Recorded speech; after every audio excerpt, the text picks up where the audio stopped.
Hello, beautiful people, and welcome to the fifth and final video of the Texting Your Ex series, the do's and don'ts of texting your ex. If this is your first time visiting the channel, welcome. Make sure you're hitting that subscribe button because when you hit that subscribe button, you get notified every single time we post new content. And if you've been following this series, you've been getting a notification every time a new video comes out, right? So the first, the second, the third, the fourth video. So make sure you hit the subscribe button so that you can stay connected with us. And anytime we do another series like this, you can be informed of when the next video comes out. If you have already been a part of the Love Advice TV community for quite some time, welcome back. Just in case you guys don't know who I am, my name is Danny, and I am one of the head coaches at the With My Ex Again project and the Happily Committed project. So without further ado, without holding you guys back anymore from the information, let's jump right into the topic, which is the do's and the don'ts of texting your ex. This video comes highly requested, so I wanted to give you guys a few pointers, right? A few things to do and a few things not to do. So what are the do's? You want to keep things light and airy, right?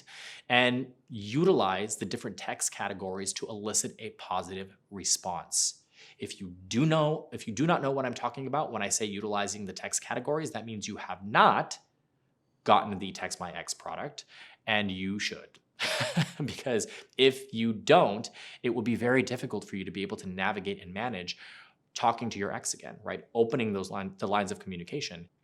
And I created this video because I wanted to guide you guys. I wanted to give you the recommendations. So that product is an absolute must if you are wanting to set yourself up for success. So if you have not gotten it yet, I'm going to put a link in the description box down below.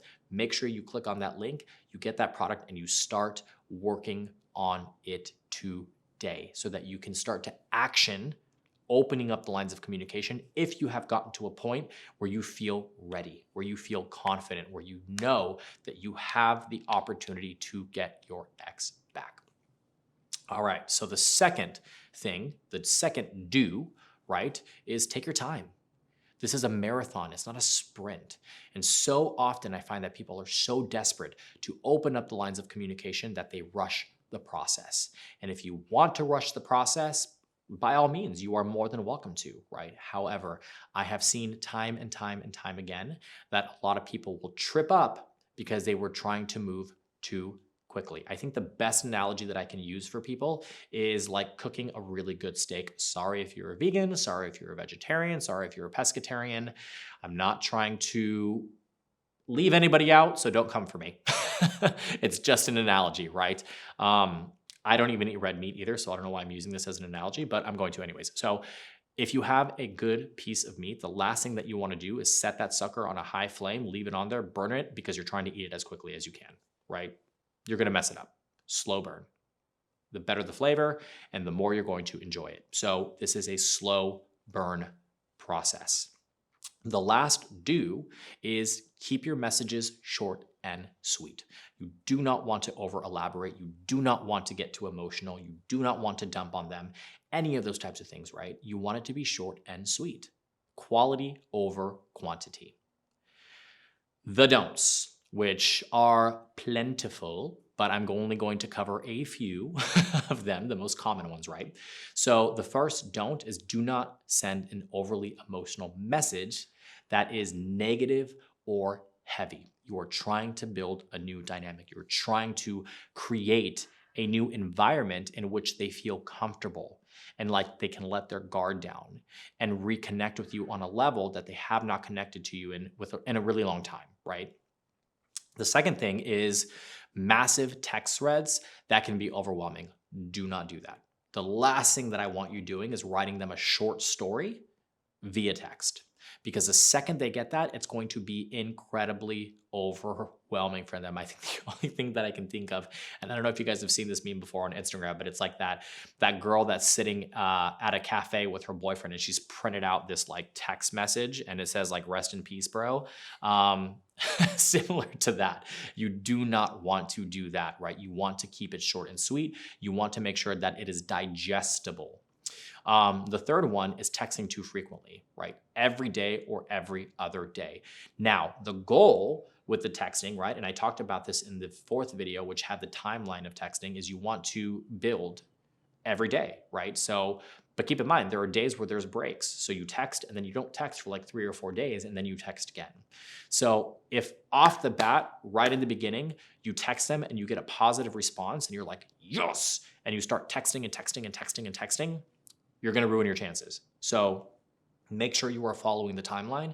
Make sure you are easing back and you're taking things slow, right? And the last one is certain predictable patterns, right?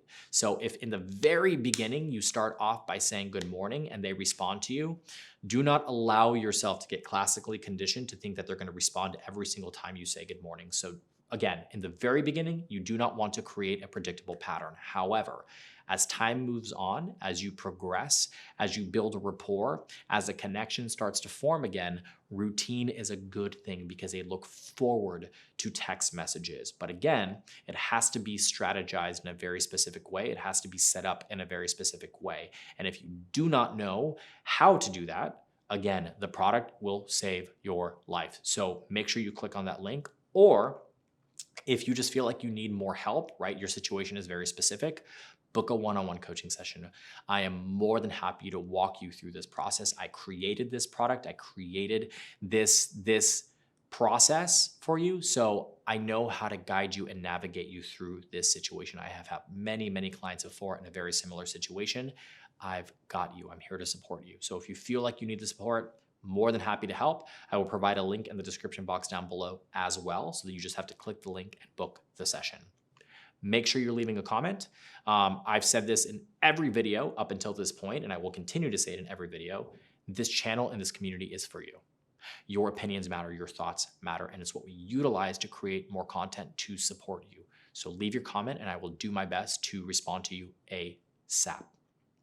As I said before, this is the fifth and the final video in the texting series. I will absolutely be creating more series around highly requested topics. So again, if you are not subscribed, subscribe unless you want to miss out on these videos. Hope you're staying happy and healthy, and I will see you guys on the next video.